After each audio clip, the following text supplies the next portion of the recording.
درود بی‌پایان به ایران، درود بی‌پایان به همه شما دوستان عزیزی که بیننده این برنامه هستین. امروز بازم در خدمت پدر عمر گرامی هستم با شاهنامه، با مجموعه شاهنامه با هومر آبرامیان. تا الان 23 برنامه ضبط کردیم و این 24مین برنامه است که ادامه شهریاری جمشید هست و میریم پیش پدر عمر تا از سخنان ایشون بهره مند بشیم.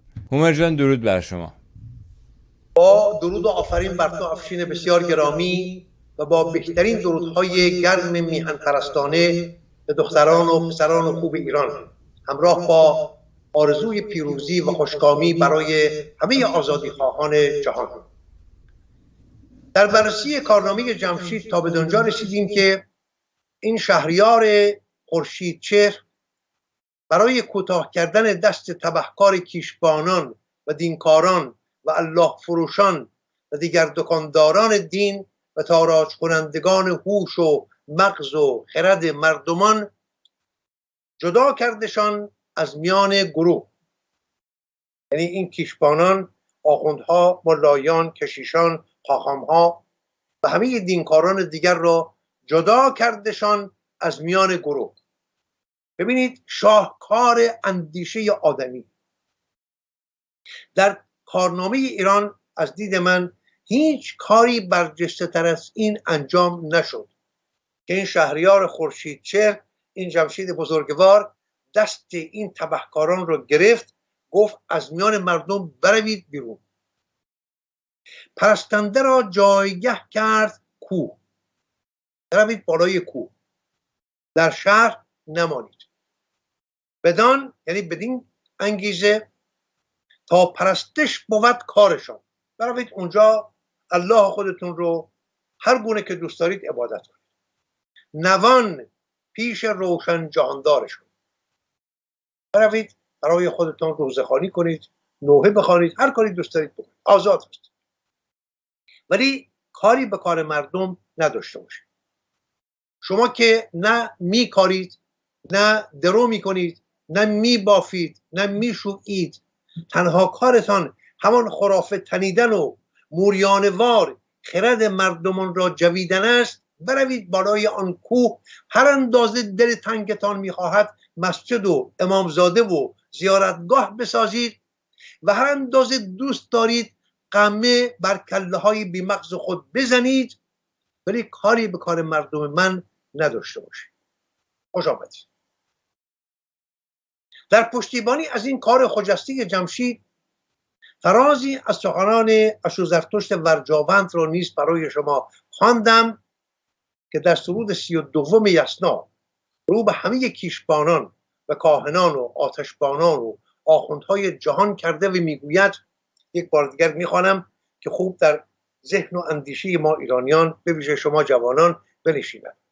چند هزار سال پیش اشوزرتشت ورجاوند رو به این کیشبانان جهان، نه تنها آخوندهای ایرانی بلکه کشیشان اروپایی، آمریکایی، خاخامها، همه دینکاران، همه الله فروشان، ببینید چه میگوید: ای کژاندیشان، همه شما، ببینید همه شما و همه آنانی که با خیره‌سری شما رو می‌ستایند، یعنی همه پیروان شما، همه گوسفندان شما، دارای سرشتی زشت و نادرست و خودپرست هستید و این کردار فریبکارانه است که شما را در 7 کشور، یعنی در کران تا کران جهان، به بدی زبان زد کرده است. بدینسان شما اندیشه مردم را چنان پریشان و آشفته کرده اید که بدترین کارها را انجام میدهند. همین الانم امروز اگر در میهن ما این همه بدی از مردم دیده می شود، پیایند کردار زشت همین تبهکاران است، همین آخوندها که بدترین کارها را انجام میدهند. یعنی مردم که ما این به دوستی با کژاندیشان رو می کنند، از اندیشه نیک دوری می جویند. یعنی ما مردم در پی بدآموزی های آخوندها از هر کاری نیک، از اندیشه نیک دوری می جویند و از خرد خداوندی و راستی و پاکی می گریزند. ای کژاندیشان، بدینسان شما با کردار بداندیشانه و با اندیشه و گفتار و کردار زشت و نوید سروری به دروندان، یعنی نوید این که در بهشت چنین و چنان خواهد شد، به دروندان یعنی ناراستکاران، بدکاران، پتیارگان، مردم را فریب دادید و آنها را از زندگی خوب و جاودانه باز داشتید. این فرازی بود از سخنان اشوزرتشت برجاوند، بزرگ مرد تاریخ اندیشه، کسی که به باور من نخستین سنگ کاخ تاریخ اندیشه را پی گذاشت. این گونه برخورد میکند با این کژاندیشان، با این دینکاران. ولی با شگفتی بسیار با سخنان دیگرگونه از جاویدنام استاد سعیدی سیرجانی برخوردیم در نشست پیشین که در نوشتاری زیر نام ضحاک ماردوش می نویسد: جمشید نافرخنده سرانجام از همان لحظه ای که متفکران وارسته حق شناس برنامه‌ای است که میدهد به آخوندها، این دینکاران که جمشید آنها را از همبودگاه مردم بیرون کرد. استاد میگوید اینها را با متفکران وارسته حق شناس را نفی بلد میکند و مجبور به اقامت در شکاف کوهساران و دل تاریک غارها مقدمات قیام مردم و سرنگونی خود را فراهم کرده است. یعنی تمام زشتی و همه گناه جمشید این بود که آخوندها رو از شهر بیرون کرد. اگر این پیشوایان معنوی مردم، خواهش میکنم روی واژگانی که من بر آنها پافشاری میکنم خوب گوش کنید، اگر این پیشوایان معنوی مردم، این زبانهای گویای ملت از جامعه جدا نگشته و محکوم به اقامت در قله‌های جبال نشده بودند، به حکم شجاعتی که محصول حق پرستی و حق طلبی است، جمشید را در نخستین قدم هوسبارانه اش مورد خطاب و عتاب قرار میدادند و متوجه عواقب آسمان پیماییش میکردند. از اونجایی که جمشید هوانوردی آغاز کرد، نخستین هوانورد در کارنامه جهان است جمشید، و نوروز ما پیایند همین هواپیمایی یا فضاپیمایی جمشید است. این استاد بزرگوار ما این همه زیبایی و شکوه کار جمشید رو این گونه خوار می شمارد. میگوید این مردان بزرگ خدا او رو از عواقب آسمان پیماییش باز می داشتن. به او می گفتند به جای ساختن تخت زمردنگار و برپا کردن مراسم مصرفانه‌ای با آن طول و تفصیل که البته بیگمان سرکوفتی است به جشن‌های 2500 ساله شاهنشاهی در روزگار ما، وقت و نیرویت را صرف خدمت به مردم کن و آبادی مملکت، و این خود مقدمه است که نتیجه قطعیش سقوط جمشید است. یعنی سقوط جمشید تنها انگیزش همون هواپیمایی او شد، چون با آسمان رفت، فضاپیمایی کرد. اگر برادران رایت هواپیما ساختند و به هوا رفتند اشکالی نداشت، برای آمریکایی‌ها خوب بود. اگر آرمسترانگ به کره ماه رفت، خب ما باید برایش هورا بکشیم و کف بزنیم. ولی اگر جمشید ایرانی نخستین کس باشد در کارنامه اندیشه جهان که در اندیشه هوانوردی باشد، ما او رو باید این رو زمینه سقوط او بدانیم. علاوه بر این، فردوسی با اشاره به سفرهای دریایی و هوایی جمشید که می‌دانیم که نخستین برنامه‌های دریانوردی هم از سوی جمشید بود، یعنی نخستین بار در کارنامه جهان دریانوردی با جمشید آغاز شد و این استاد گرانمایه ما که من به راستی او را گرامی می‌دارم، هم هواپیمایی جمشید، هوانوردی، و هم دریانوردی جمشید را عیبی برای او، کاستی برای او می‌شمارد، نه یک فروزه درخشان.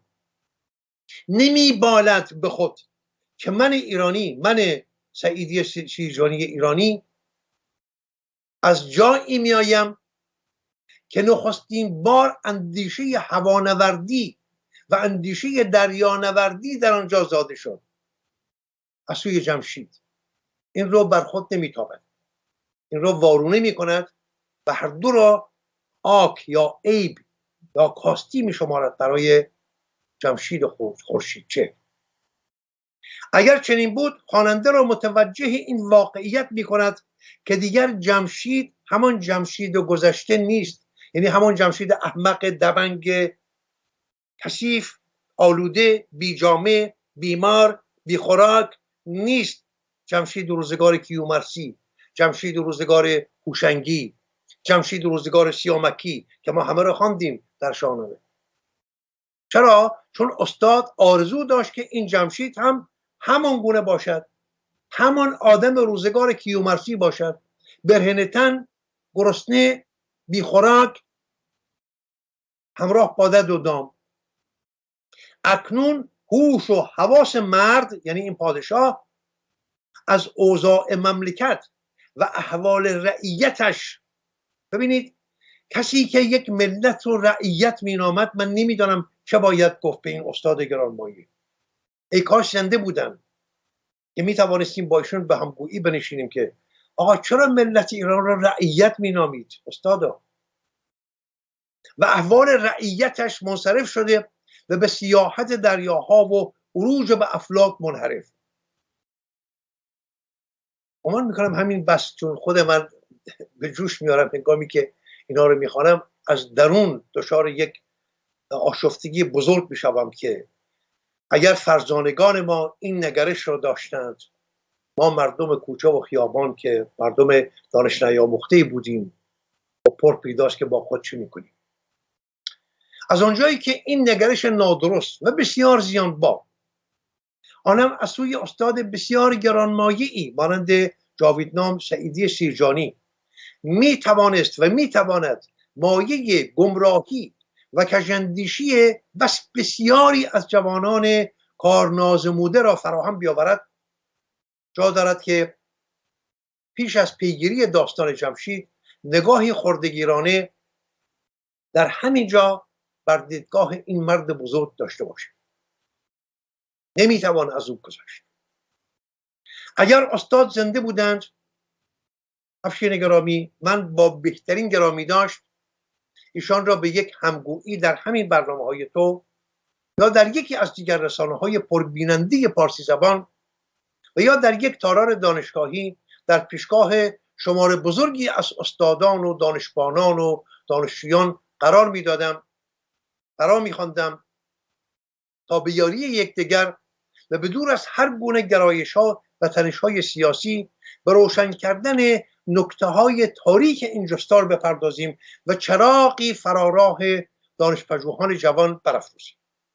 ولی از آنجایی که ایشان به دست همین گروه آدمیخوار که آنها را متفکران وارسته حقشناس، پیشوایان معنوی مردم، زبانهای گویای ملت نامید، کشته شد. به دست همینها، به دست کسانی که از دید ایشان به حکم شجاعتی که محصول حق پرستی و حق طلبی آنان است، جام شوکران را نه به خواست خود بلکه به خواست آنها سرکشید، ناگزیر هواداران و باورمندان به دیدگاه ایشان را به چنین همگویی یا مناظره در این برنامه فرا می‌خوانم تا یاد و نام و استاد را گرامی بداریم و سخنش را با هم به سنجه بگذاریم. اگر استاد زنده بودند، پرسش‌های زیر را با ایشان در میان می‌گذاشتم.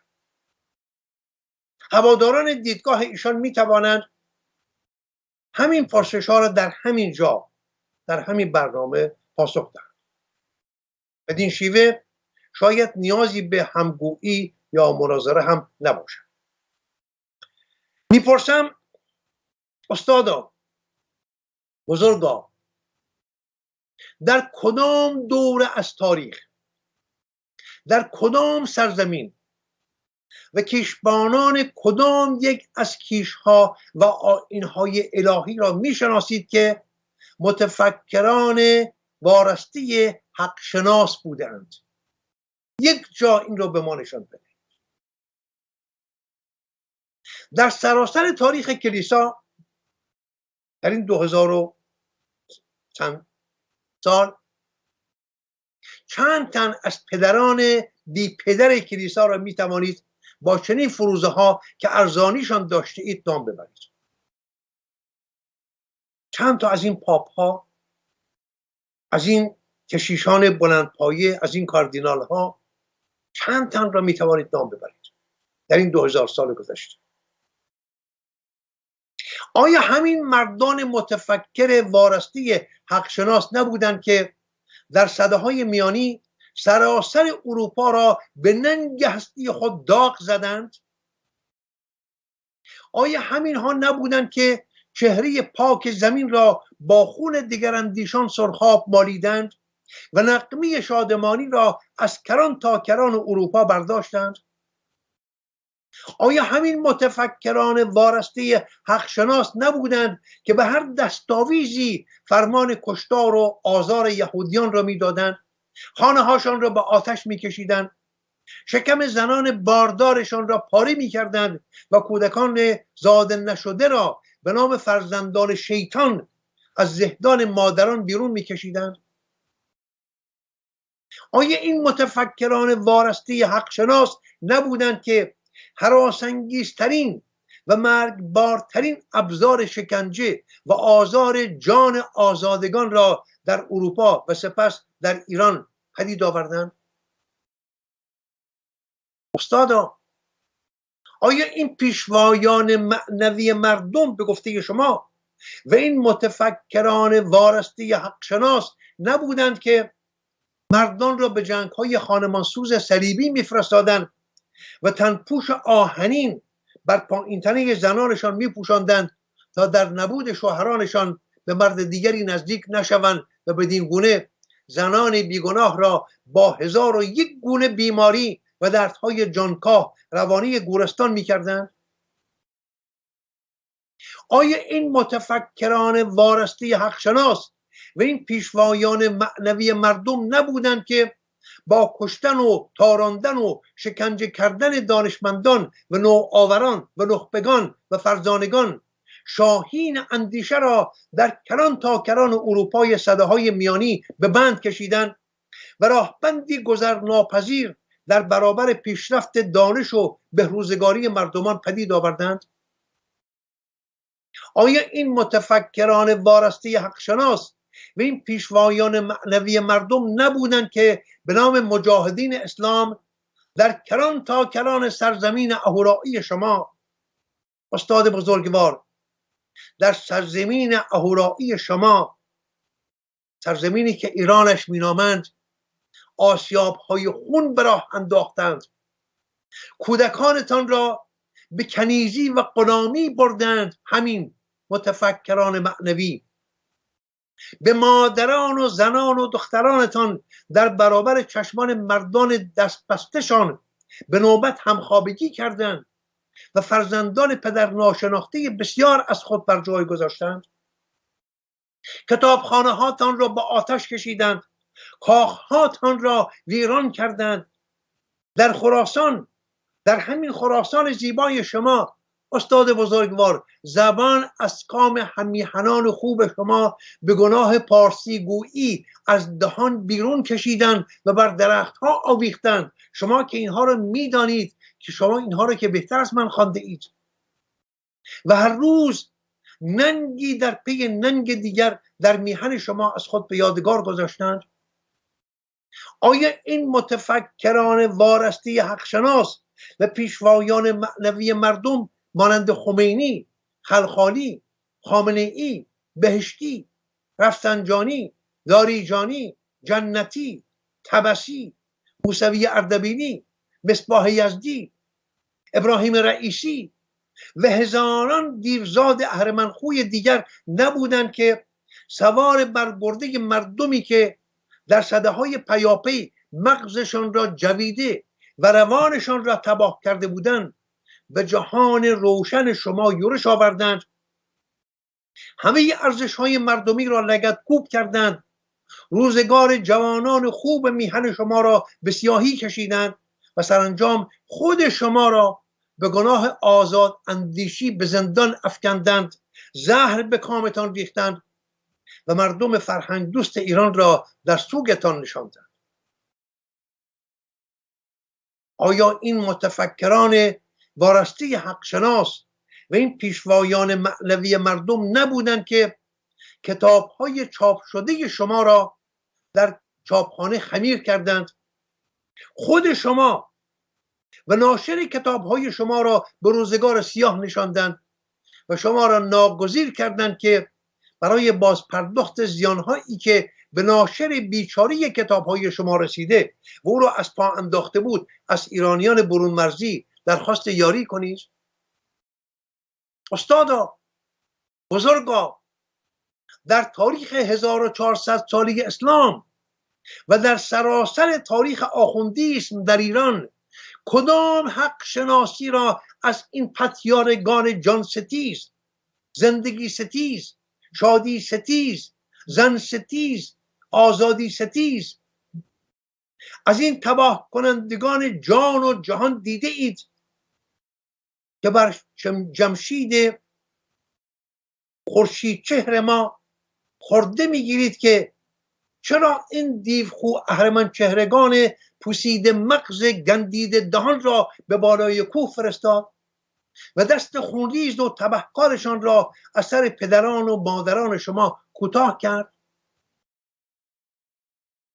شما استاد بسیار گرانمایه با کدام گواهمندی، با کدام دستمایه، با کدام پشتوانه تاریخی این جانوران آزاردهنده جان را که در کران تا کران جهان و در میان همه کیشها و آیینها جز تبهکاری و دشمنشی هیچ دستاورد دیگری برای مردم جهان نداشتند، رهبران و پیشوایان معنوی مردم نامیده اید؟ چگونه است که چندین هزار سال پیش بزرگمردی به نام زرتشت در برابر این زشت خو اهرمن چهرگان که جان و جهان را می آزارند می ایستد و با خروشی جانانه تازیانه ای از واژه‌های اندیشه انگیز بر پیکرهای کژ و کوژ و آلوده به ننگ کوی‌ها و کرپان‌ها و اوسیج‌ها که همین متفکران وارسته حق شناس روزگار او بودند میزند و میگوید ای کژاندیشان، همه شما، یعنی همه شما کشیشان، همه شما پاپ ها، همه شما کاردینال ها، همه شما آخوندها، همه شما ملایان، همه شما خاخام ها و ربای ها، همه شما الله فروشان، همه شما و همه آنانی که با خیره سری شما را می ستایند، یعنی پیروی می کنند، همه این خرد در بازار دین گم کرده ها، همه و همه دارای سرشتی زشت و نادرست و خودپرست هستید و این کردار فریبکارانه است که شما را در 7 کشور به بدی زبان زد کرده است. بدینسان شما اندیشه مردم را چنان پریشان و آشفته کردید که بدترین کارها را انجام میدهند، به دوستی با کژاندیشان رو میکنند، از اندیشه نیک دوری میجویند و از خرد خداوندی و راستی و پاکی میگریزند.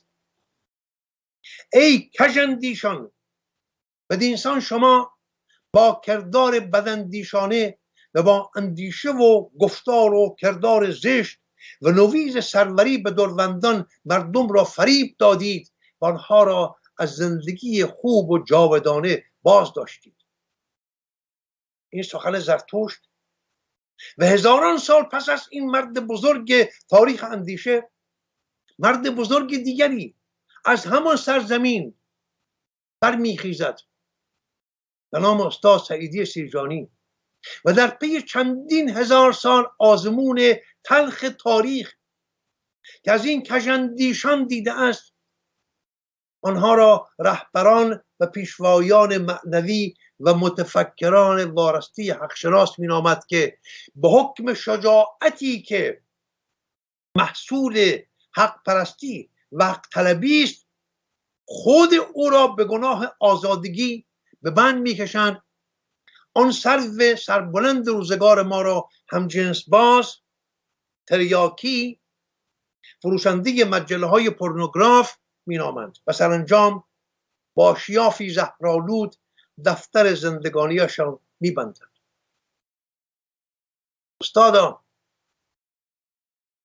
هتیارگی های ایرانسوز این متفکران وارسته حقشناس، این زبانهای گویای ملت، این مردان شجاعی که شجاعتشان محصول حق پرستی و حق طلبی است به گفته شما، این کارگزاران دولت استعماری انگلیس به گفته من در برانگیختن فتحعلی شاه قاجار به جنگ با کفار روس و از دست دادن 17 شهر قفقاز را به یاد دارید؟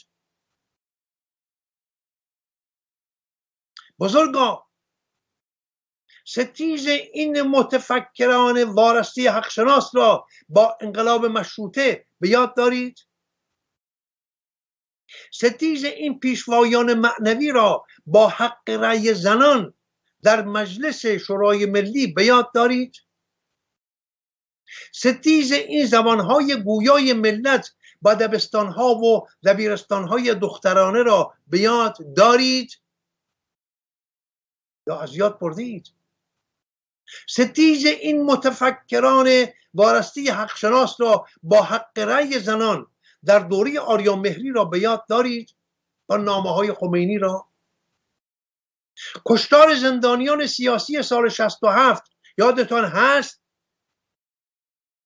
تیرباران افسران و درجه‌داران ارتش شاهنشاهی بر بالای بام مدرسه علوی را به یاد دارید؟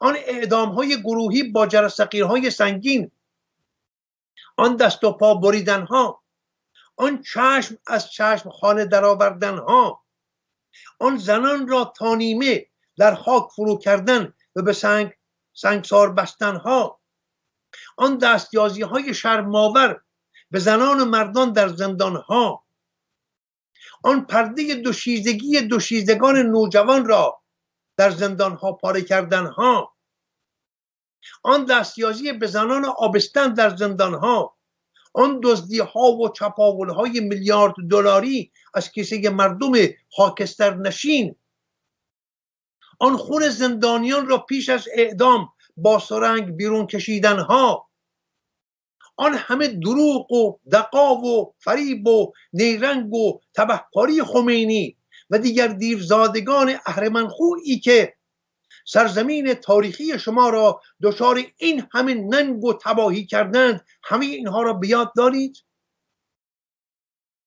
اگر فراموش کرده اید بدا به روزگار ما، و اگر به یاد دارید و هنوز این اژدها فشان آدمی خوار را برتر از جمشید می شمارید، باید به روزگار مردم ایران گریست. ما باید به روزگار خود خون بگریم، همان گونه که شیدعلی خامنه‌ای گفت باید خون گریست بر ملتی که من رهبرش باشم. ما نیز باید بر روزگار خود خون بگریم از دست شما فرهیختگان و از دست شما روشنفکران. نوشته اید اگر جمشید این متفکران وارسته حقشناس را نفی بلد نمی کرد و مجبور به اقامت در شکاف کوهساران و دل تاریک غارها نمی کرد، این پیشوایان معنوی مردم، این زبانهای گویای مردم، با حکم شجاعتی که محصول حق پرستی وقت طلبی آنهاست جمشید را در نخستین قدم هوسبارانه اش مورد خطاب و عتاب قرار میدادند و متوجه عواقب آسمان پیماییش میکردند. به او میگفتند به جای ساختن تخت زمردگار و برپا کردن مراسم مصرفانه‌ای با آن طول و تفصیل، وقت و نیرویت را صرف خدمت به مردم کن با آبادی مملکت و این خود مقدمه است که نتیجه قطعیش سقوط جمشید است. اگر جمشید این همه نکرد برای مردم، شما داستان جمشید رو کجا خواندید که ما نخواندیم؟ استادا، بزرگا، من به راستی نمیدانم چگونه است که شما به جای اینکه به هوانوردی و دریانوردی جمشید به خود ببالید که در سرزمین فرهنگخیز شما هزاران سال پیش از آن که برادران رایت هواپیما بسازند اندیشه هوانوردی را جمشید پدید آورد، یا نیاکان شما، پدران شما، مادران شما، حالا نامش جمشید باشد یا نباشد، ولی از ایران این اندیشه برخاست. شما به جای اینکه به این ببالید این را خار می شمارید. و افسون بر این، نوروز خجسته ای که شیراز بند ملیت و فرهنگ شماست پیایند همان پرواز جمشید بود. مگر نبود؟ مگر نیست؟ اگر نیست پس این چیست که به جمشید بر گوهر افشاندند، بر آن روز را روز نو خواندند. سر سال نو هرمز فرودین برآسوده از رنج تن دل ز کین، به نوروز نو شاه گیتی فروز بر آن تخت بنشست پیروز روز. بزرگان به شادی بیاراستند، می و رود و رامشگران خواستند. چون این جشن فرخ از آن روزگار بمانده از آن خسروان یادگار. آخه من نمیدانم افشین جان، شما پسران و دختران خوب من به راستی نمیدانم از دست این روشنفکران ایرانی به کجای این شب تیره بیاویزیم قبای ژنده خود را.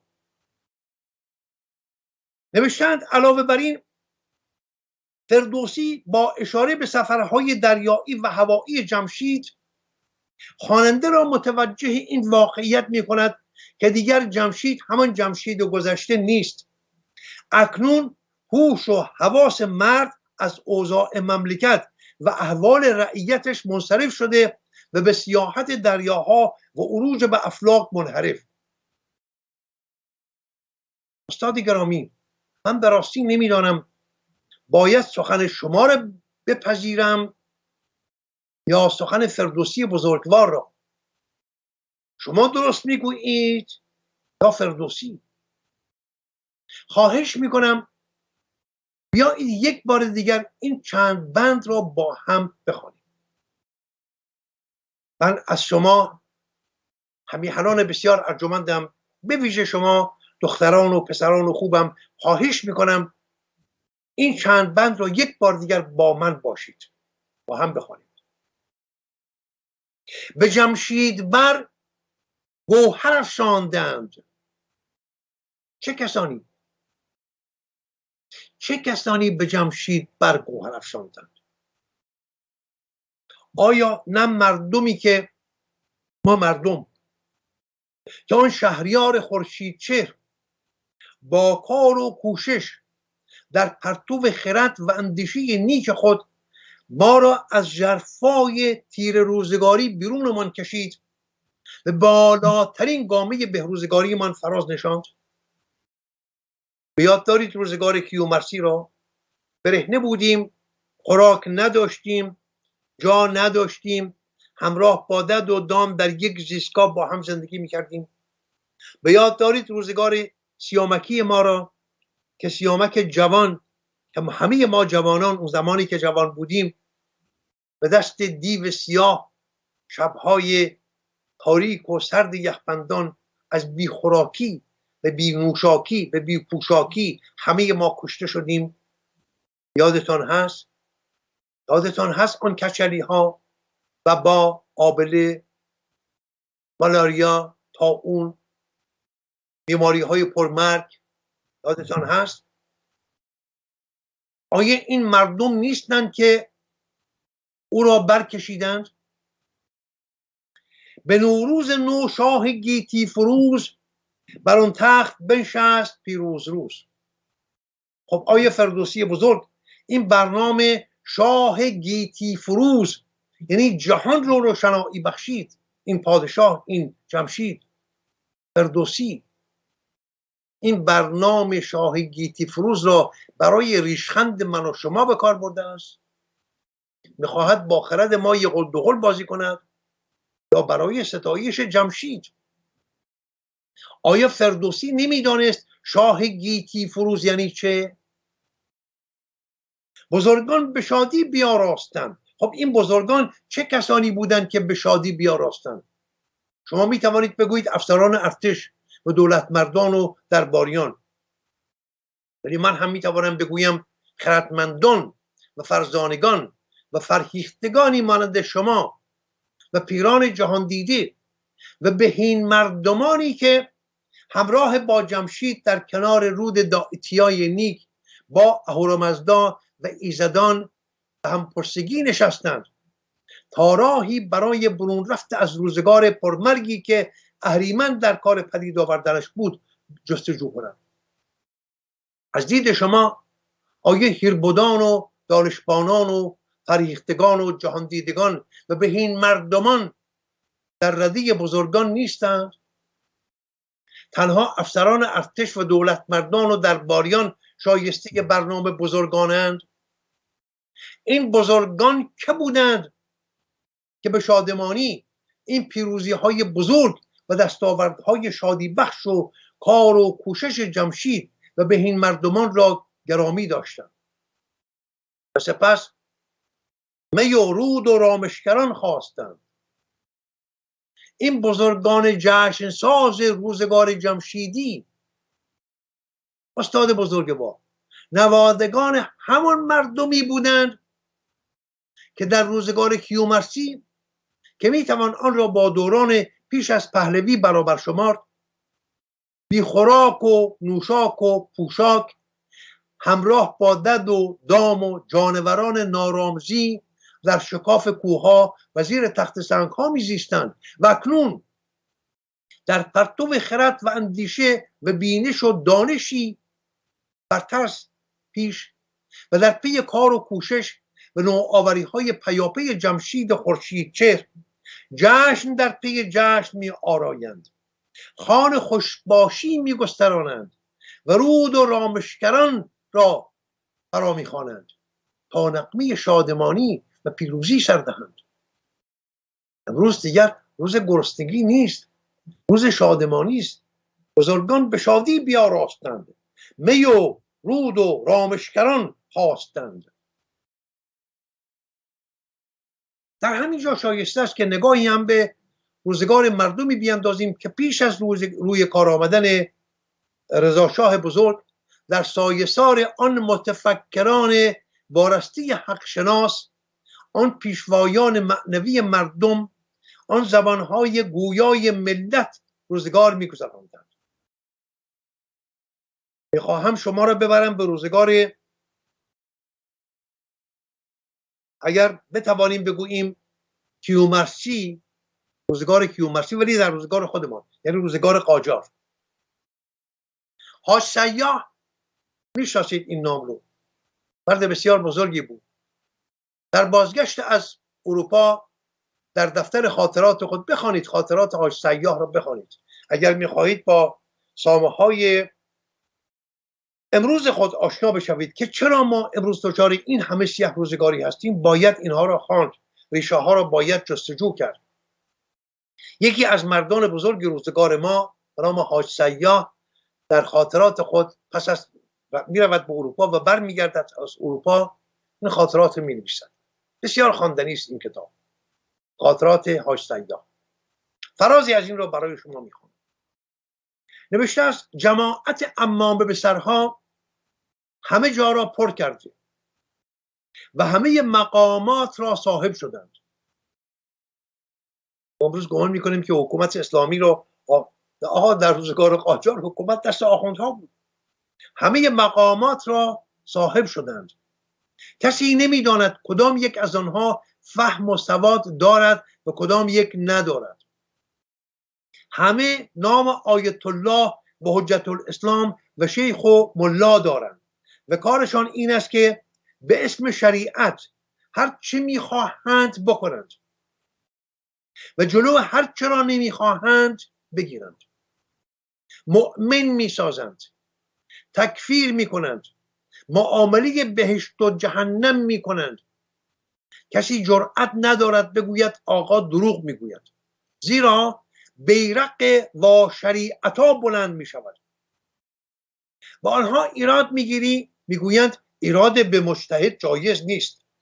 چه کسی میگوید ایراد به مجتهد جایز نیست؟ همین دانش آموختگان ما، همین استاد سعیدی سیرجانی ها و دیگران. آقا نه هر چه باشد سید اولاد پیغمبر است، کاری به اون نداشته باشه. میگویند ایراد به مجتهد جایز نیست. تکذیب میکنی مثل این است که خدا و پیغمبر را تکذیب کردی. به هیچ آخوند گردن کلفتی نمیتوان گفت که مجتهد نیست یا که عادل نیست، زیرا جمعی قلچماق پشت سرش دارد که هرچه بگوید میکنند. یعنی مشتی بسیجی برای خود فراهم آورده است. هرچه بگوید میکنند. بکشید، بزنید، بسوزانید. و اما مردم کجا هستند؟ ما مردم کجا جا میگیریم در این هم بودگاه؟ گرد اندوه بر روی همه نشسته است. حالا شما این مردم روزگار قاجار را که چند هزار سال از روزگار جمشید فراتر آمده ایم، به جای اینکه بالاتر رفته باشیم، شما نگاه کنید مردم روزگار قاجار را با مردم روزگار جمشید در شاهنامه. گرد اندوه بر روی همه نشسته است. رنگ ها زرد، بدن ها لاغر، لباس ها کثیف، لب ها آویخته، چشم ها بر زمین، گویا خرمی و نشاط از این مملکت رخت بربسته و به جز نوحه و زاری چیزی بر جای نمانده است. آنچه باقی مانده است زیارت رفتن و نعش کشیدن و نماز جماعت خواندن است. استاد بزرگوار ما، آیا هنوز هم بر این باورید که جمشید نمی بایست این جماعت عمامه به سرها را روانه کوهستان یا گورستانشان میکرد؟ من هم بر جمشید خورده میگیرم که چرا آنها را روانه کوهستان کرد. من اگر جای جمشید بودم همه را روانه گورستانشان میکرد، نه کوهستان. دریغ است کوهستان و آب و هوای کوهستان برای این جانوران نارامزی. آیا هنوز هم این کرمهای لجنخوار، این جانوران جان آزار، این زشت خو اهرمن چهرگان پوسیده استخوان گندیده دهان، این دیوزادگان ایرانسوز و جهان ویرانگر را رهبران معنوی مردم، زبانهای گویای ملت و متفکران وارستی حقشناس می‌دانید؟ و پس این نکته این که شما استاد گرانمایه فراموش کردید که فردوسی داستان جمشید از ضحاک رو خودش نیافریده است. سرنوشت بدشگون جمشید آفریده ذهن خوشپرداز فردوسی نیست، نوشته دست همان کیشبانان اهرمنخوی بدپردازی است که جمشید آنها را از میان مردم جدا کرد. و ما این نکته را در بخش‌های آینده این پژوهش روشنی نشان خواهیم داد. و با پس این پرسش این که استادا آیا این کار درستی است که در ستیز با خاندان پهلوی، به ویژه در ستیز آشتی ناپذیر با آریامهر، شاهنامه فردوسی را هم که شاه نامه های جهان است، به جنگ ابزاری کوبنده برای کوبیدن سامانه شاهنشاهی پهلوی کنیم و آن را بر سر مردم ایران بکوبیم. به باور شما اگر فردوسی زنده بود آیا پروانه این گونه گستاخی را به شما میداد؟ این گونه بهره برداری ابزاری از نامورنامه خود را به شما میداد؟ آیا این کار درستی است که ما به بهای کوبیدن تاجداران دستاربندان را برافرازیم و این دیو خو اهرمن چهرگان را تا پایگاه ایزدگونگی فرا ببریم؟ میگویند از شیطان پرسیدند تو چرا این همه زشتی؟ گفت من زشت نیستم، قلم در دست دشمن است. امیدوارم مرا شیطان پرست ندانید. من هیچ باشنده زمینی و فرازمینی را بجز ایران و فرهنگ ایران شایان پرستش، آن هم به چم پاسداری و پرستاری نمیدانم. من جز ایرانم، هیچ چیز دیگری نمی پرستم. بنابراین نگران شیطان پرستی من نباشید. آماج من از این شوخی این بود که به جوانان خوب میهنم نشان دهم که هر قلمی را بها ندهید و هر سخنی را با آسانی نپذیرید و به دست خود خانه خوب خود را با آتش نکشید.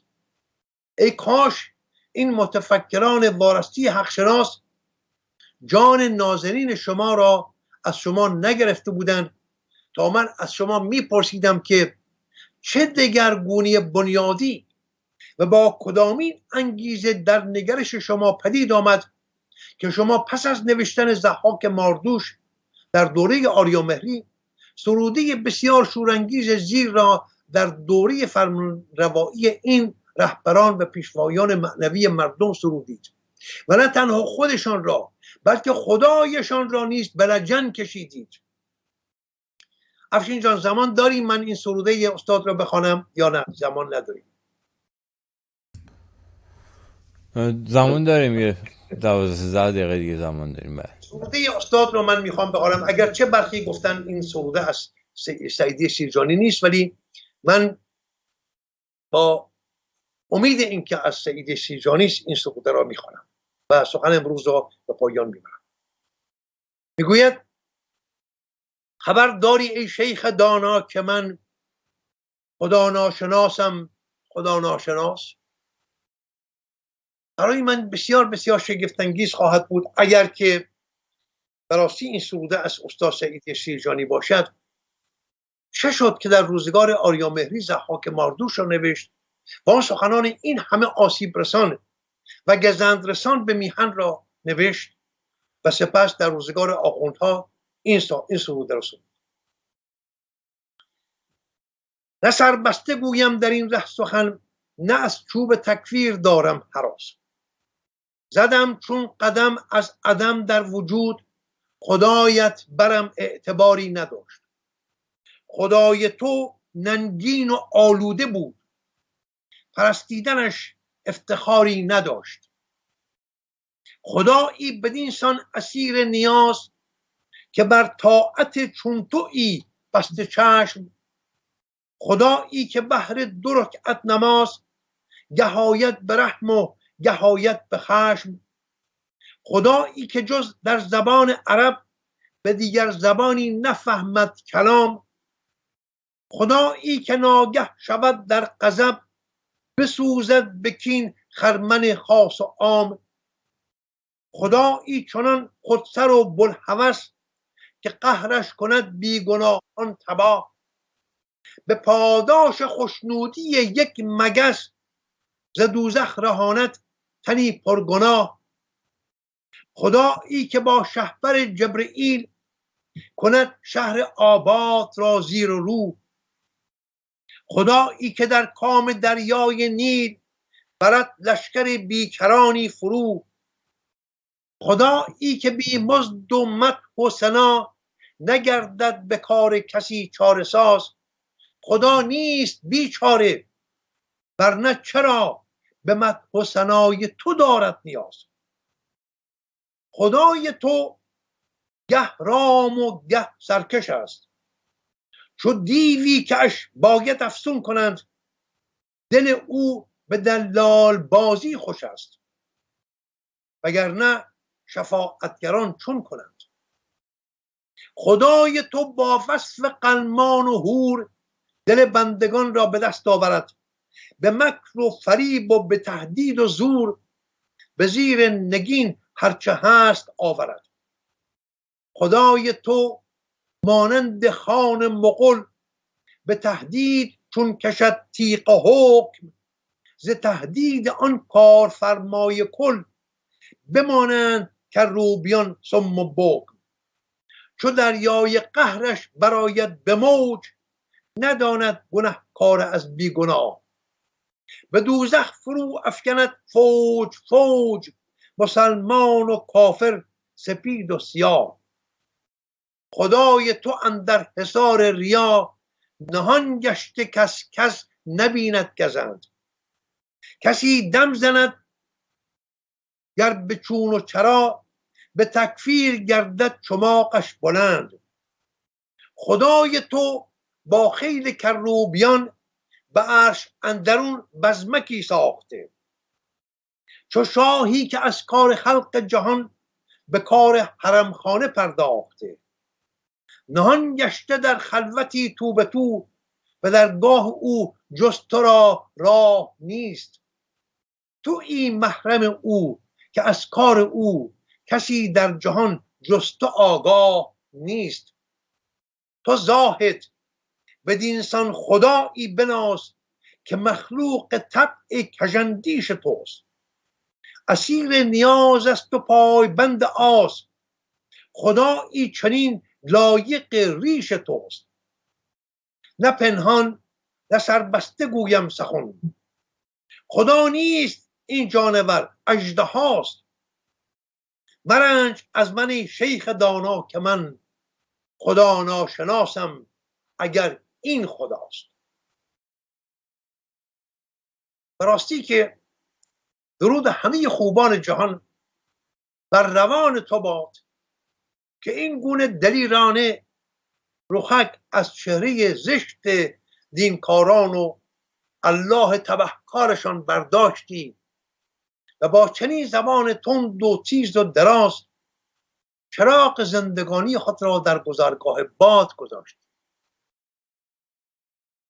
دوستداران و پیروان اندیشه های پیشین استاد سعیدی سیجانی، اگر خورده‌ای بر سخن من دارند، می توانند در همین رشته برنامه ها کنار من و افشین بنشینند و دیدگاه خود را با جوانان در میان بگذارند.